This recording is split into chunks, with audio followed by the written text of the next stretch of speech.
bienvenue sur la première vidéo de ma chaîne YouTube qui va être consacrée au SIG français, au tutoriel d'explication et de création de plugins Python pour QGIS sur le SIG français, car j'ai constaté par moi-même que la demande était plutôt forte sur le segment français et que les tutoriels, les forums étaient encore relativement peu nombreux ou trop pauvres en informations. C'est pourquoi je décide d'apporter ma maigre contribution par le biais de mes vidéos. Donc celle que vous allez voir aujourd'hui est la première d'une longue série, je l'espère. Elle aura pour objectif la création d'un plugin de zoom Python, en Python 3 pour QGIS 3.x. Je sais que c'est des vidéos qui ont déjà été faites mais qui sont soit trop anciennes, soit qui sont trop peu expliquées à mon goût. Donc je vais tenter de la détailler un peu plus ici. Alors, les grandes étapes. Il va falloir tout simplement commencer par télécharger Qt Creator QGIS 3.4 qui est une version stable de QGIS 3.x et un éditeur de texte. Moi j'ai choisi Sublime Text. Alors ils sont tous là, les liens seront dans la description de la vidéo. Et bien sûr il faudra télécharger également Python, donc la version 3.8 afin d'avoir tous les packages nécessaires. Je pense notamment à PYRCC5 pour la traduction des codes et leur bon fonctionnement. Bien sûr, vous l'aurez remarqué, je travaille sous macOS, macOS Catalina pour être précis. Cependant, ce tutoriel s'adresse également aux utilisateurs de Windows, pas aux utilisateurs de Linux, bien que les lignes de commande soient plus similaires entre macOS et Linux qu'entre macOS et Windows.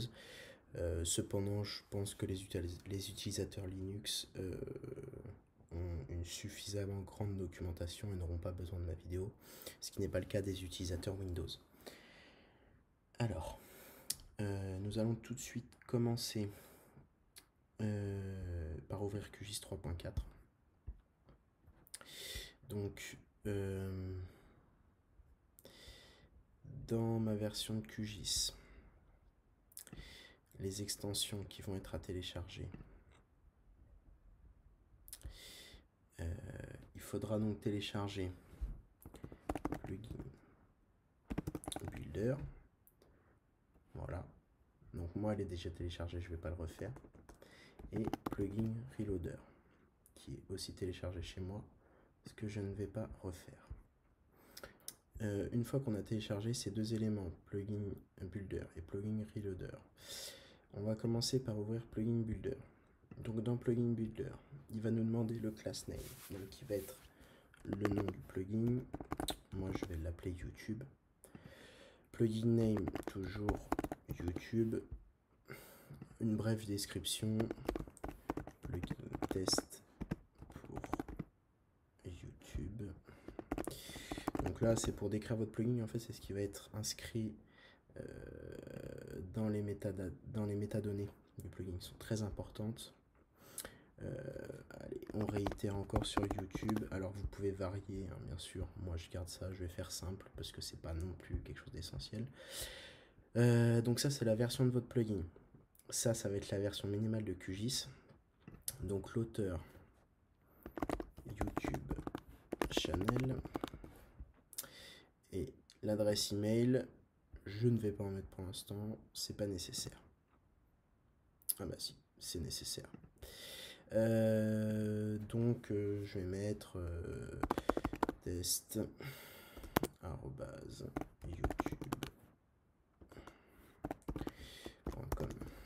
Voilà. Donc là une petite description encore une fois. Donc plugin test pour YouTube. Voilà. Donc là moi je sélectionne tout le button with dialogue. c'est simplement le fichier de base qui va être créé pour Qt Creator. Text for the menu item, donc ça va être le texte qui va être marqué. Donc moi je vais conserver YouTube. En fait sur la boîte de dialogue qui va apparaître au lancement du plugin, c'est le texte qui va être marqué dessus. Là je vais rester en plugin ou non, peut-être en vecteur. En vecteur. Et donc là je next, je laisse tout cocher. Alors, moi, je vais cocher la case qui dit que c'est un plugin expérimental. Le lien d'installation. Alors là, c'est normal si le petit message d'erreur est retourné. On fait OK. Donc, voilà le fichier qui a été généré. Donc, on va aller voir de plus près. On a le fichier init, l'icône, les métadatas, le plugin upload.py qui ne nous intéresse pas, ressources.qrc qui nous intéresse, et ces trois-là qui nous intéressent. Le reste, les readme, les petits fichiers comme ça sont inintéressants et sont inutiles. Donc, la première étape, une fois qu'on a créé ça, ça va être de décompiler le fichier .qrc. Pourquoi?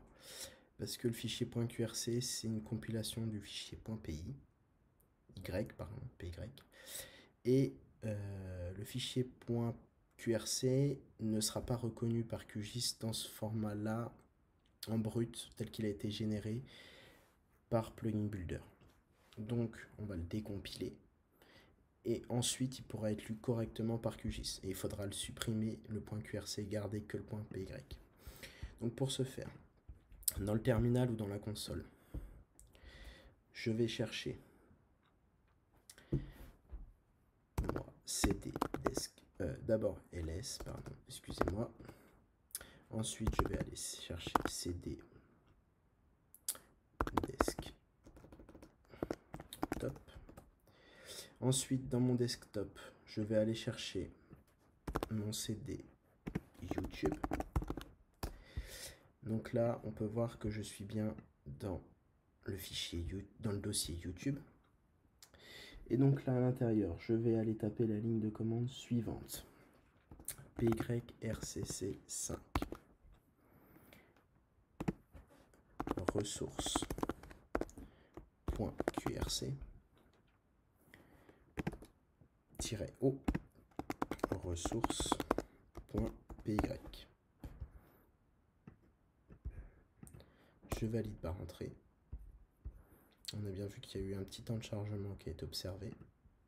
Si je retourne de nouveau dans mon fichier YouTube, on constate que j'ai un fichier QRC et un fichier .py qui a été généré. Donc le fichier QRC, on peut le supprimer sans souci. Et donc là, on va commencer à faire le tri. Donc on va enlever ces deux fichiers-là qui ne servent pas à grand-chose. Le makefile qui ne sert pas à grand-chose. Les métadatas, elles, sont très importantes, mais ces deux-là ne le sont pas. Celui-ci non plus. Les readme ne sont pas non plus importants. Les scripts et les textes non plus. Et donc, on se retrouve avec ce qui va réellement nous servir dans le plugin. Alors, à cette étape-là, qu'est-ce qu'on va faire? On va venir zipper le fichier, donc le compresser en .zip. Fichier en .zip. On va retourner dans QGIS, dans extension, installer, gérer, et installer depuis un zip. Là, on va aller sélectionner notre fichier .zip qu'on va ouvrir et on va l'installer. L'extension a été installée avec succès. Comme on peut le voir, l'icône est arrivée là. Quand on clique dessus, une boîte de dialogue vierge apparaît. C'est ce qui est par défaut dans le Plugin Builder. Donc ça, on va le modifier avec Qt Creator tout de suite. Vous voyez, YouTube apparaît. Donc, on va maintenant travailler uniquement avec le fichier qui est installé dans QGIS.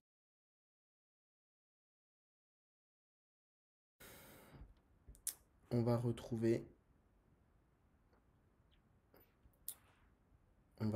normalement le plugin qui a été installé ici, YouTube, aujourd'hui à 15h03, donc qui est dans défaut Python plugin. Et donc là, on retrouve tous les plugins qui sont installés. Donc on retrouve YouTube, donc on va aller travailler directement sur ce fichier-là. Donc qu'est-ce qu'on va faire? On va ouvrir tous les fichiers dans l'éditeur de texte, donc moi en l'occurrence Sublime Text.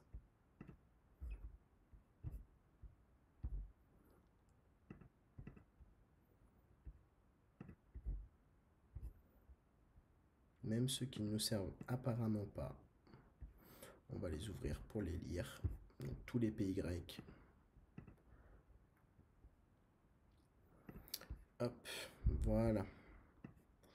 Et maintenant, on va tous aller les regrouper.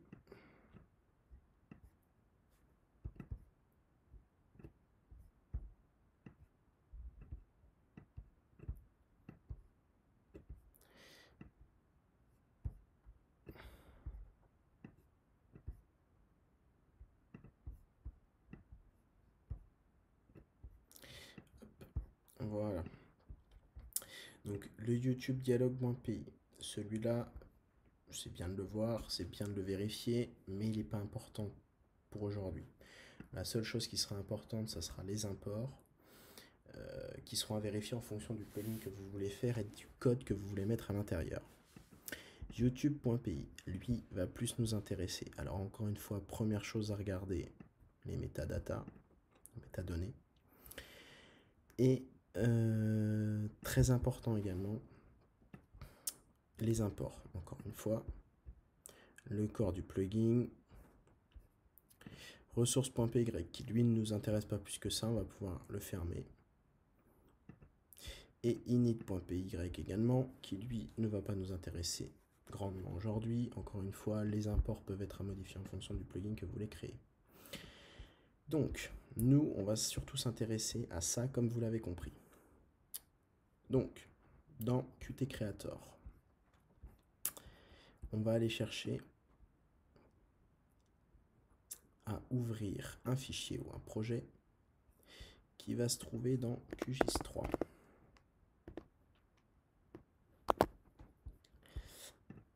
Dans Profile, Défaut, Python, Plugin et YouTube. Et donc là, on va ouvrir le .ui, qui va être la boîte de dialogue. Donc là, on arrive sur ce qui nous a été présenté quand on a lancé le plugin. Donc comment on va fonctionner maintenant? On va ajouter un push button qui va être tout simplement un bouton poussoir que moi je vais designer un peu comme ça. Et en face, on va lui mettre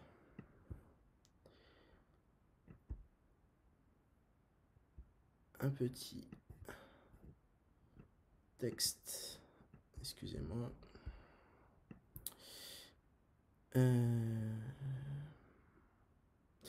on va lui mettre une petite line edit, autant pour moi. On va lui mettre une petite line edit qui va simplement nous permettre de voir quel fichier on a sélectionné. Voilà. Et donc là, on peut lui mettre un petit label au-dessus. Alors on va tout descendre un petit peu quand même parce que voilà. Et sur le texte label, on va mettre sélectionner un fichier shape. On l'agrandit. Et donc là, l'utilisateur, en cliquant sur ce bouton-là, ira sélectionner un fichier shape. Alors, j'ai mes petits bouts de code qui ont été préparés à l'avance. Alors, je sais que ça peut paraître un petit peu de la triche, mais pas du tout. C'est qu'en fait,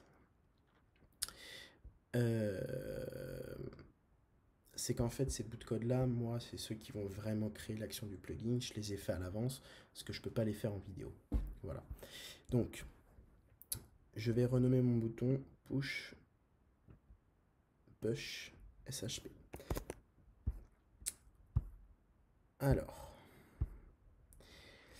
ce bouton-là, on va donc le renommer push SHP, très important.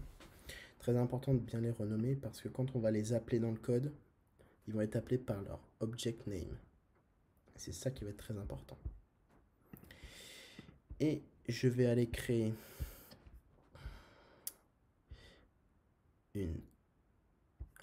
également un push in C.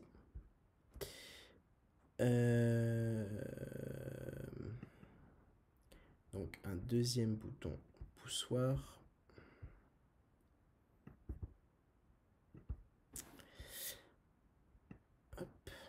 Qu'on va appeler push in C.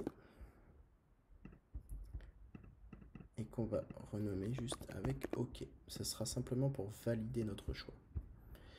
Et donc on va aller chercher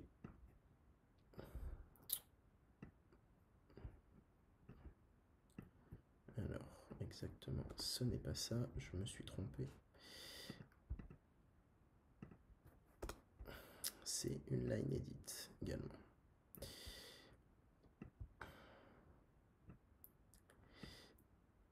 Donc là, l'idée, ça va être quoi? Cette line edit, on va l'appeler line in C. Cette line edit, on va l'appeler line in C. Si je ne me trompe pas, je crois que c'est comme ça.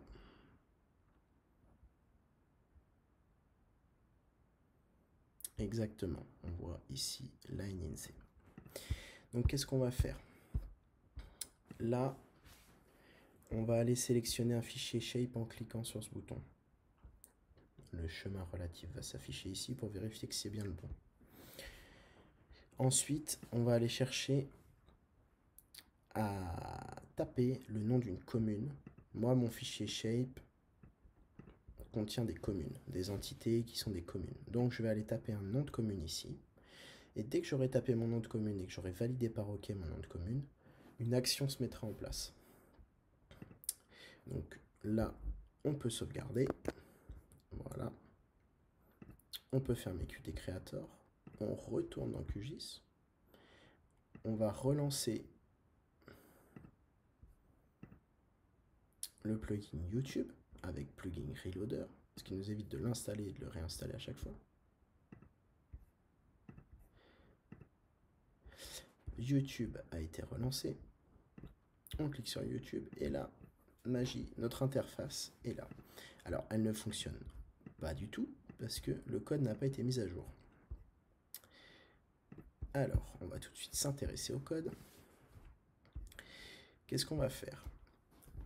Déjà, on va copier ces appels de boutons dans tout au fond du code. Voilà. Ici, on voit qu'on est à la ligne à peu près 200. Et à la ligne à peu près 200, on voit que il y a des actions qui sont demandées en fonction de l'appui sur un bouton. Donc là, qu'est-ce qu'on dit ici, concrètement? On dit que quand le bouton push SHP est cliqué, on lance self output file. Quand le bouton push in C est cliqué, on lance info-couche, qui sont des bouts de code que l'on va également rajouter ici. Donc, on va les rajouter où? On va les rajouter juste après le init GUI. Voilà. Alors, très important, bien caler les lignes ensemble, sinon ça ne fonctionne pas. Alors, on va prendre d'abord le output file et on va le coller ici. Voilà. Et ensuite, on va faire de même avec le info couche, tout simplement.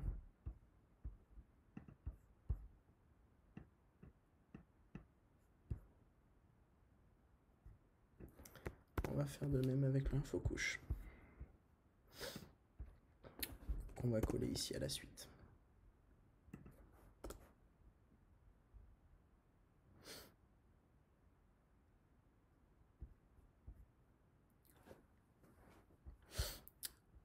Et donc là, on valide par OK.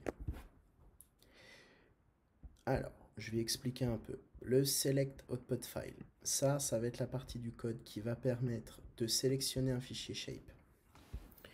Donc, on dit quoi?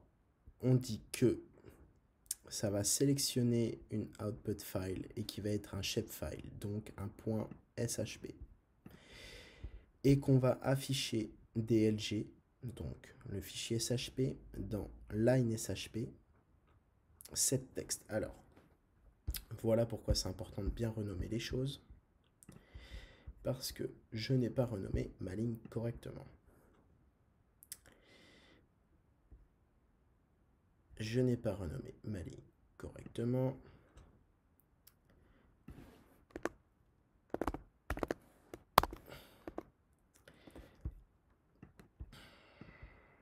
Et pourquoi? Tout simplement parce que je n'ai pas prêté suffisamment attention à ce que j'ai fait. Donc dans YouTube, on va réouvrir le UI. Et on se rend compte que là, je l'ai laissé en line edit. Et on veut qu'elle s'appelle line SHP. Donc je vais corriger ça tout de suite. Et voilà. Donc ça veut dire que concrètement,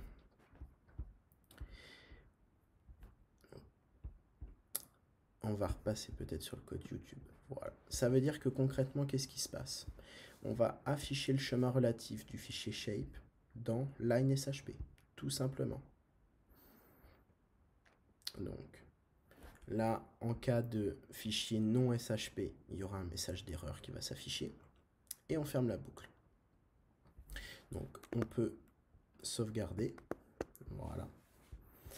Et là, dans InfoCouche, qu'est-ce qui se passe? Alors, on va tout d'abord donner quelques informations sur les couches. Et ensuite, on va dire que INSEE, la valeur INSEE, est égale à la ligne line INSEE. Donc le texte qui va être implémenté dans la ligne line INSEE. Donc là, je vais passer sur ce code-là qui n'est d'ailleurs pas le mien. Je vais essayer de retrouver le forum sur lequel je l'ai trouvé. Ça, la message box, ce n'est pas mon code. Je m'en excuse. Ce n'est pas mon code. J'essaierai de retrouver le lien et de le mettre dans la description. Mais que j'ai quand même laissé. Pourquoi? Parce qu'il était intéressant, parce qu'il donnait des informations sur la couche, notamment sur des informations d'entité, etc. Excusez-moi, petit retour, j'ai eu un petit souci personnel, donc j'ai fait un petit cut dans la vidéo. Donc, on en était à InfoCouche. Donc là, ce code n'est pas le mien, cependant,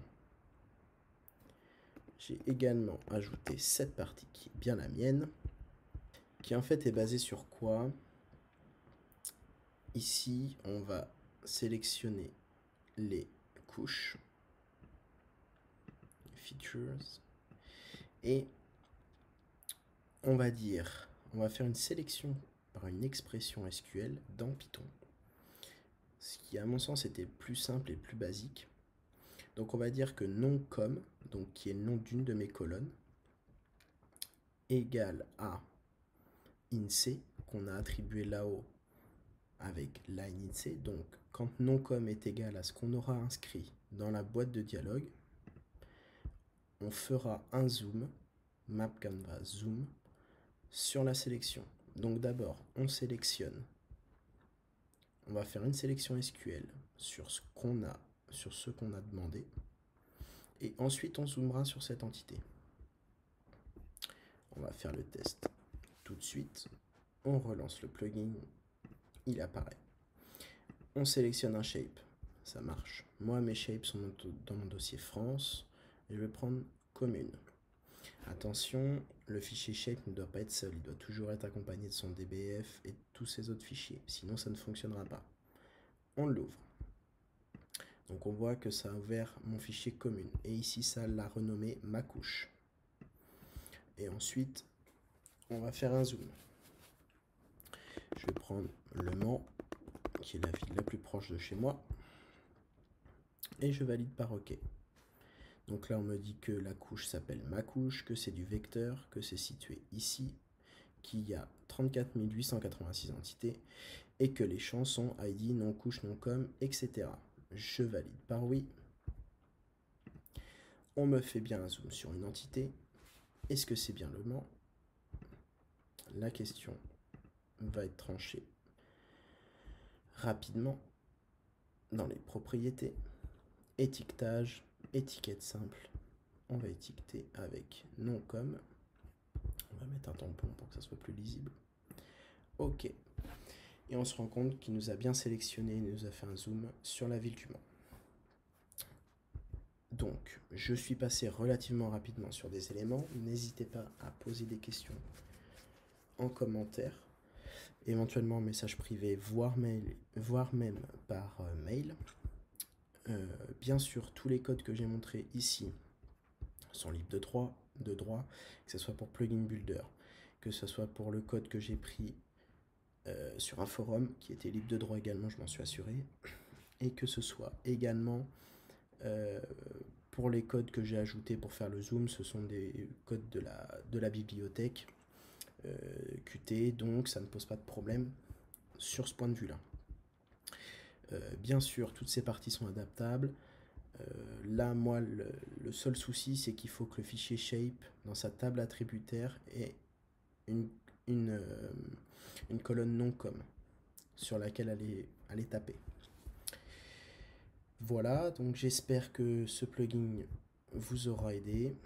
J'espère que vous aurez pu comprendre un peu plus les fonctionnements de QGIS et de Python sous QGIS 3.x et sous Python 3.x. Je vous remercie de votre attention et n'hésitez pas à me faire part en commentaire de vos avis, des éventuels sujets que vous voudriez que je traite. Et tous les commentaires sont les bienvenus dans une optique d'amélioration du contenu.